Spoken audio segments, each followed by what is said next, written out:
к нашему эфиру присоединяется Сергей Братчук, спикер Украинской добровольческой армии. Сергей, приветствуем вас, рады видеть в прямом эфире телеканала Freedom. Слава Украине, слава силам обороны, приветствую.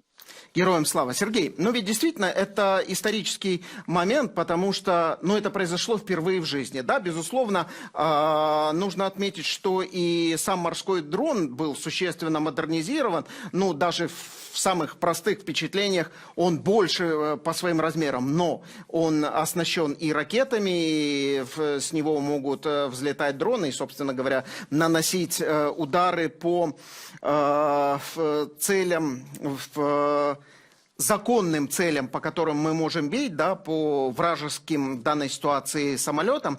Ваши впечатления и, главное, комментарии. Но ведь действительно такого никогда еще не было. Ну, собственно, самое главное то, что это новая история, новая страница в истории асимметричной войны и новых технологий, потому что мы очень много говорим о том, что война сегодня изменилась, она становится технологичной и больше как-то все-таки обращает внимание на линию боевого столкновения именно на суше. Однако, что касается истории наших морских дронов, она, по-моему, развивается действительно семимильными шагами. Если в конце прошлого года мы говорили и гордились тем, что впервые морские дроны, впервые в истории, и Украина стала первой страной, наши вооруженные силы, силы обороны первыми стали в истории, которые смогли уничтожить вражеские вертолеты.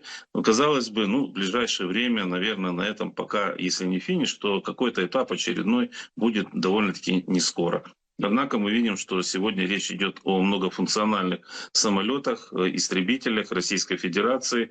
Су-30 — это та самая тактическая авиация, которая в том числе кошмарит и наше пограничье морское, и наш родной с вами регион, в том числе мы говорим за Одессу. Ну и, естественно, мы говорим о прифронтовой зоне, где тактическая вражеская авиация, выполняя боевые задачи, приносит много урона и наносит существенные удары по линии боевого столкновения по нашим позициям. Возвращаясь, собственно, к этим ударам, к этому удару, когда два самолета были уничтожены, я думаю, что этого, во-первых, не ожидали российские летчики, потому что, вряд ли они могли ожидать от того, что морские дроны, пусть даже самые совершенные, да, пусть это украинские дроны, но что они способны уже на такое, на таких малых высотах эти самолеты шли. Шли они как раз для того, чтобы уничтожать морские дроны, но оказалось, что в этом воздушно-морском бою все-таки украинские морские дроны оказались сильнее. Так вот эта малая высота, на мой взгляд, в том числе сыграла определенный эффект, и самолеты были сбиты. Однако главное это в тех технических разработках, которые уже заложены в наших морских дронах.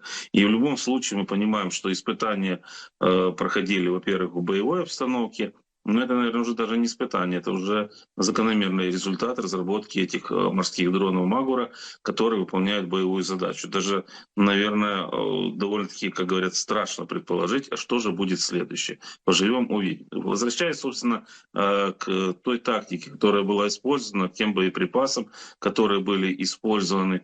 Мы говорим о том, что действительно это ракета, которую вы назвали, это Снайдвиндер, ракета «Боковой ветер», дословно, если переводим.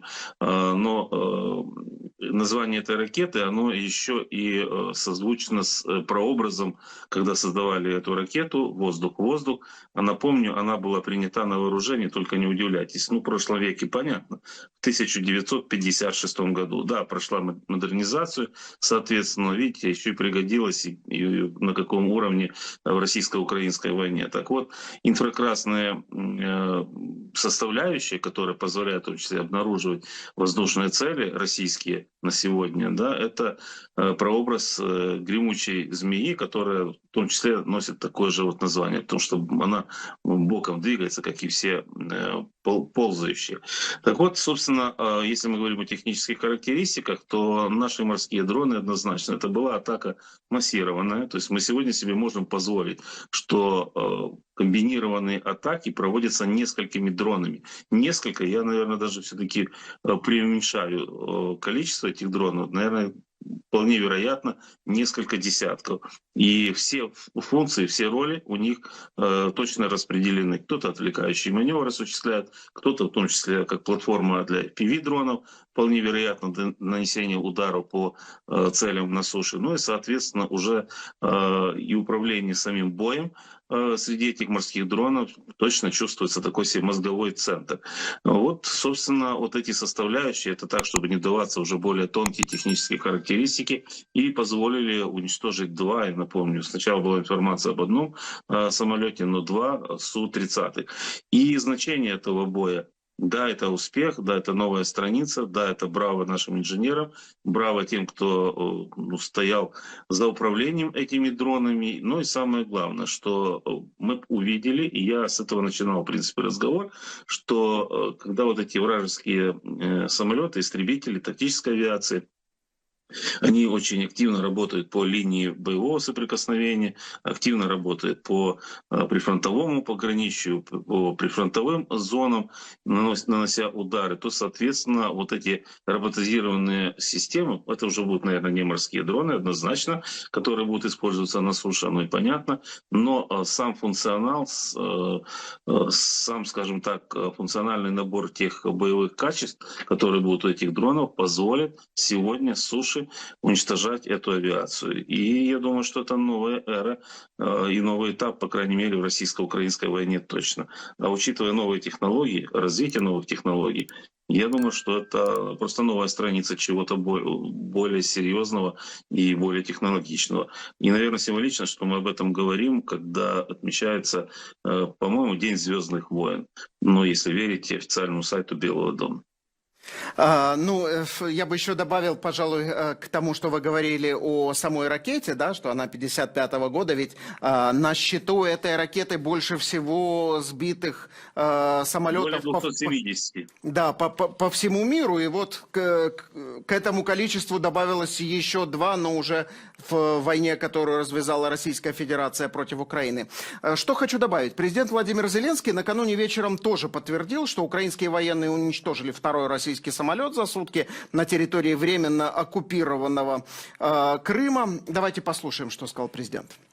Дякую кожному нашему підрозділу. Спасибо каждому нашему подразделению за храбрость, за стойкость. Я благодарю наших ребят, которые наращивают украинские дальнобойные возможности и в небе, и на море. Было сбитие российского военного самолета нашим морским дроном, доказательство украинских возможностей. Очень точно наша армия провела операцию по военным объектам на территории Крыма. Минус еще один, второй российский самолет за сутки.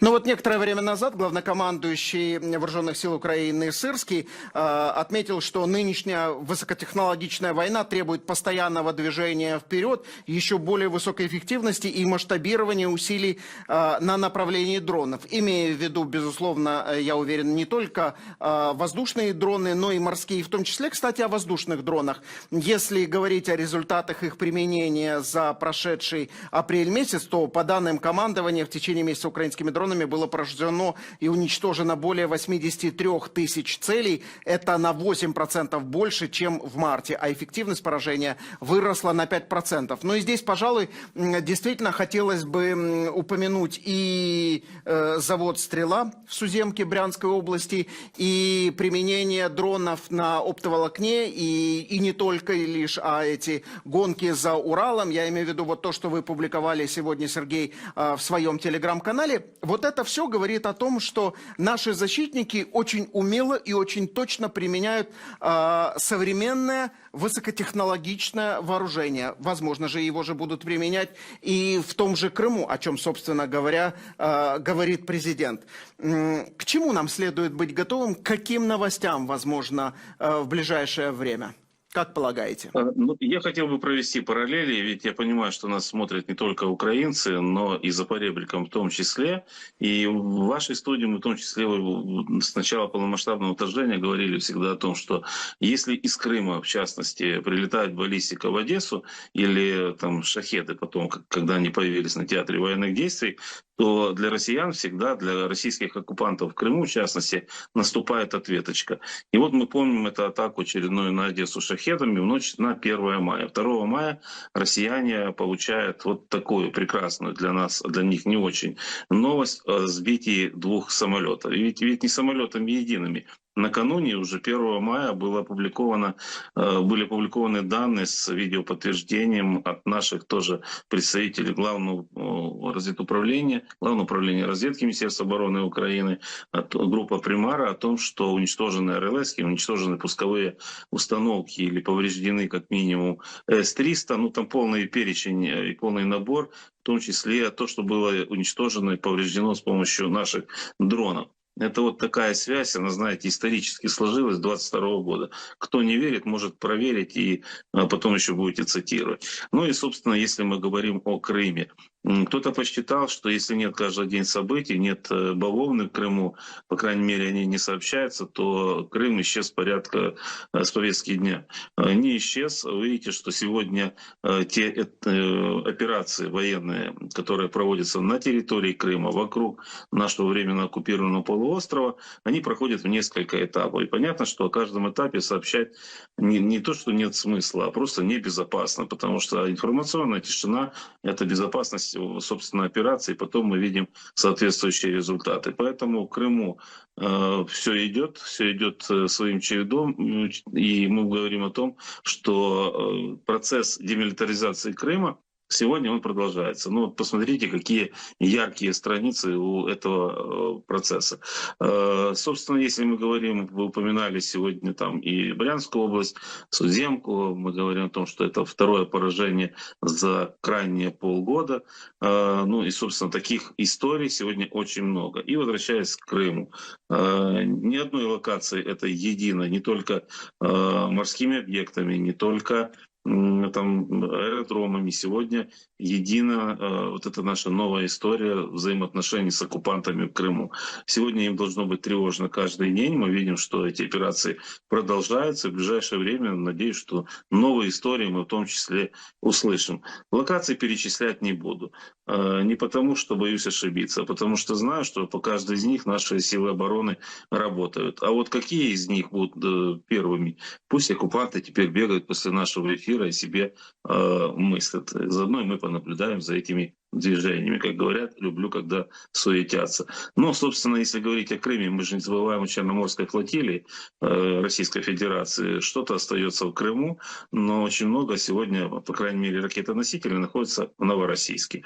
Новороссийск — еще один очень важный объект. А там нефтяной терминал, самый большой в Черном море. Ничего не анонсирую, не имею права, да и не привык. Но в любом случае это законные объекты. И о кораблях, ракетоносителях с калибрами, которые стреляют и бьют по нашим мирным городам. Соответственно, это объекты, по которым тоже будут удары. А с развитием технологий я не удивлюсь. Когда-то мы говорили, наши дроны стали перепрыгивать боновые заграждения. Потом мы с вами говорили в том числе о том, что вполне вероятно появятся морские подводные дроны. Я думаю, что где-то они скоро должны выстрелить.